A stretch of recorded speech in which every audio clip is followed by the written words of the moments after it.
Kisaki is But what will this bring about? What's up? It's your boy Cintron. Come back at you with another reaction. And I kid you not, that's my real name. I can't even say video because I'm so excited. Bitch nigga. But anyways, we're gonna get into the episode. Go brick by fucking brick.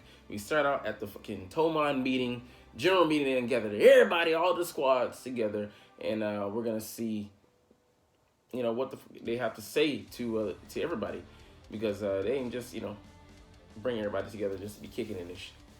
So you know, our headmaster in charge of ceremonies, Draken, shouts out the orders, and he tells everybody that we're here to discuss a few things, and that first we need, you know, people to come up and say some shit. So they bring up Hawkeye, and he talks about, you know, like, hey, we've been at it, you know, with Black Dragon, and we need to say a couple things. So Hawkeye comes up. First thing he does is immediately apologize, because, you know, he's like, I was at the center of this strife between Black Dragon and my brother's gang and me, you know, because of the lie I told. And yeah, you're like, what lie? I'm like, even I'm thinking, like, okay, I know he lied, but what specifically was he talking about? But you know, they're like, man, fuck that, man, all's well that ends well.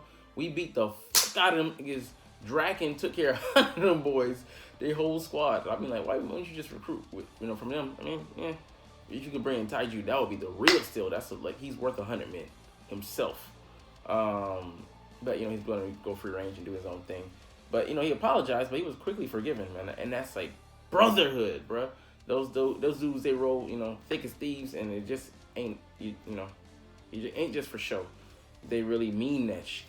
So he came up and, you know, said his stuff, and then he brought up, you know, after he did that, they brought in 2 other people, ex-Black Dragon members, the now head, and then the vice head, Coco, and then your boy Inoue.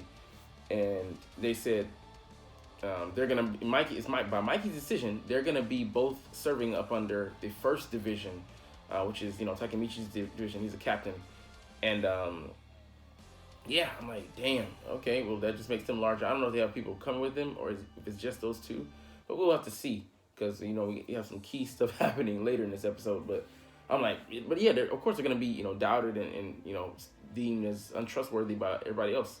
We just beat them, so what, you know, why would you want to come serve under? I mean, you have, you know, you're a dead gang basically at this point with 2 members, or I don't know, whatever, whoever was. I mean, those boys gathered because they were loyal to Taiju because he was such a charismatic guy, and I don't know what kind of favor you curry with those guys.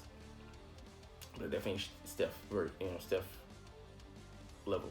Anyways, yeah, man, like, they said they personally chose to serve under Takemichi because they just saw how influential a guy he was. Even being he's like the weakest dude in Tomon. There might be some dudes that's on his level that, you know, that scrap, but he's, you know, not a fighter. You know, he can take some hits now. He took some from Taiju, and he saw that Taiju wasn't going all out, of course. But still, even then, you know, saying that, man, amazing shit. That being said, we get to our main thing here, bro. Like, they bring up, or I didn't know they brought him up. They just, no, they didn't. They just said, Kisaki, you know, you were at the center of this. You know, you heard about, you know, your bitch assness.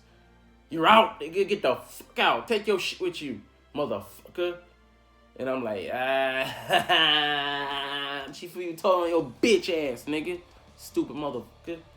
Like, you know, because he left us high and dry, and, you know, Mikey gave him reasons why.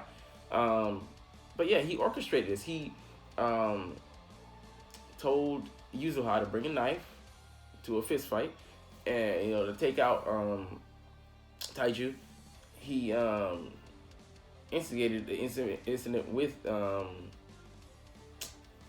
it in mind that, you know, that Takemichi was going to, you know, try to solve it himself, and then he, you know, gave them a fake olive branch saying, we're gonna help you, and then dipped out when they need him the most. Just, you know, like, that's betraying, you know, like the squad. Do what you're gonna say. You're gonna, you know, do what you say you're gonna do, and be about business. And he's just about, you know, like, whatever his vision for Toman, but obviously it's very corrupted. But damn, Hama say like he roll up to him, you gonna listen to what I got to say. Shut your zombie bitch ass up. Yeah, you tough. Don't give a f. We'll still beat your motherfucking monkey ass student. Yeah. But yeah, you can see he still can go toe to toe with Draken. So. But Kisaki doesn't hold a stone's throw of a chance against a lot of the other guys. He's a decent scrapper now. Don't get me wrong. But he's probably like number 15th in strength. With all the captains and the vice captains. They'll wash his ass like laundry. But damn, that's 300 ex Valhalla members and 50 ex Moebius members. And yeah, that's gonna hurt. But he told him, he said, get the stepping. Get the fuck out of here. He don't give a he's like, he's making a desperate plea. And we're seeing like sweat roll down his face. And you're like, what? This, glasses wearing motherfucker like me? Man, don't put us in the same class as that trash. Is losing his cool? He's starting to panic? Yep, he is. He's sweating like a motherfucker. Because he has to, there's nothing he can do underhanded, can try to control the situation. Mike is flat out telling him, get the fuck out of here. I don't want you here. Don't need you. I've turned a blind eye to the methods that you've used in the past, but no longer. I wanted to grow the gang, the squad. Yeah, that's true. But not at all costs. You were here because you were producing results, and but you're causing too much strife. You far outweigh the reward that you're bringing with the risk and the confusion and the chaos. So get the fuck out.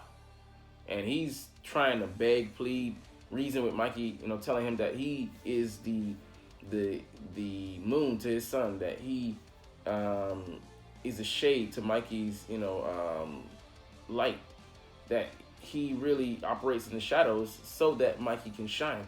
He said, that's all I'm trying to do here is make you shine. And Takemichi even said that you can see that Kisaki within him, there's no pretext. He really earnestly believes that and means that, which is great. But you can't be either the whole time. Pick one, choose one. But that's what snakes do. They hide in the shadows and strike. And you can't be fucking trusted. And yeah, even it's funny. Even me, I was like, maybe he's being earnest here. Maybe we can let him operate in this heavily controlled environment. Nope, throw the thesis out. Throw the data information out. Maybe with bathwater, because we've seen the future that he wrought with his own hands. He just keeps escalating, and he knows no bounds. He becomes a true villain. He always is a true villain. A true evil criminal. Murder, rape, unaliving people, kidnap, extortion, prostitution, X-rings. And I ain't talking about ex-people giving them to their fiancés. Has his hand in every fucking evil, bad, corrupted, sinful pot in Tokyo. And there's nothing good that comes with Kisaki being on the executive, branch, executive ranking. So get the fuck up out of here. Get your shit and fucking go. Told you, nigga. So, you just gotta go.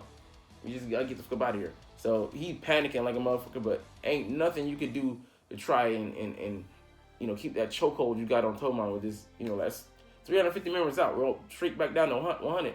We're good with that. We'd rather grow organically, beating people's ass. And yeah, that leaves a huge vacuum with the power and all that stuff there, but don't care. You are not fucking worth it. So I love that. It was just poetic justice, but and kind of alls well it ends well last episode, but no.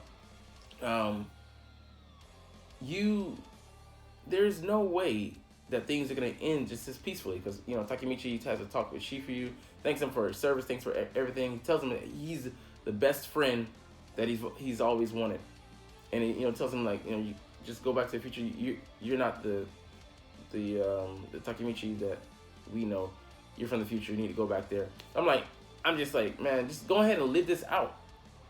Go ahead and live this out, because now we're gonna have to come back to the past. Because Mitsuya, obviously, you know, we'll get to that in a second. But I just can't wait. Just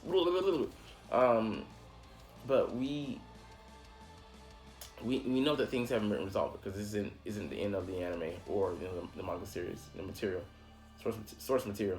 So it's just too convenient. And Takemichi wants to get a picture with the guys, because he knows that he's gonna miss them, and he's not gonna be able to experience life with them. He's gonna just time warp and then deal with the fallout, the results of decisions that he made on autopilot. But things do change, when you go back. But he tells Mikey, stay strong. It's all about you, bruh. Baji said that, hey, protect these guys. I love you guys. Hold tight to them. That Kisaki ain't the fucking, he's the enemy. And the real, third captain is Pa, not anybody else. And take care of, he's like, I love Kasatora. He even a dude that's on the outskirts that had a part to play in his death. He's telling him, Mikey, to keep him close and take care of him. And I hope Mikey makes amends with him or whatever. But like, he gave him the keys. He said, these were Baji's last words. I'm like, oh, damn, gush. So they take a commemorative photo. Takemichi stumbles in, being the goofball he is, and Mikey actually gives him a verb, like a bike. I'm like, wow, just tell him he's a twin to his, and he just shows him that how much he values him. So Takemichi's rank didn't go up. He's still at first captain. I think that's still the right move. But he just Mikey shows him how much he means to him, and he sees him really like a brother, because he's like his brother, weak. Not a fighter, didn't know that, but he's so influential in his life, and like we really get to see, like, man, Takemichi, he's the difference maker. He is the difference in the chaotic future, and then this kind of peaceful one that we're kind of getting. But then we meet Minato and we get snapped back to reality. And we're at somebody's funeral. I'm like, it could be a wedding, but nah, the overall atmosphere and mood looks down. And, like, wonder, who is it? And you see these two girls, like, I know them, but they're on the tip of my tongue. I don't know them. And we go inside and we find out that it's Mitsuya who dies this time. And it's like, man, bro, is there a future that we can, that we can step into that's not immediate sadness, that we avoid calamity? Nope. So there's 2 episodes in the season left. We're going to find out what the fuck is going on, man. I don't know. There's no preview. I love it that way. Not for every anime, but I love it for this one because I don't want to know. Like, with Attack on Titan, I just watched today, the 3rd episode that I made out of 20 minutes left. It's up in the air. What's going on? But we will find out with this anime next week. But anyways, I'm getting up out of here, man. Thank you for watching. But you're not even watching, though. It's only me. I know that. So let's go ahead and give our respect.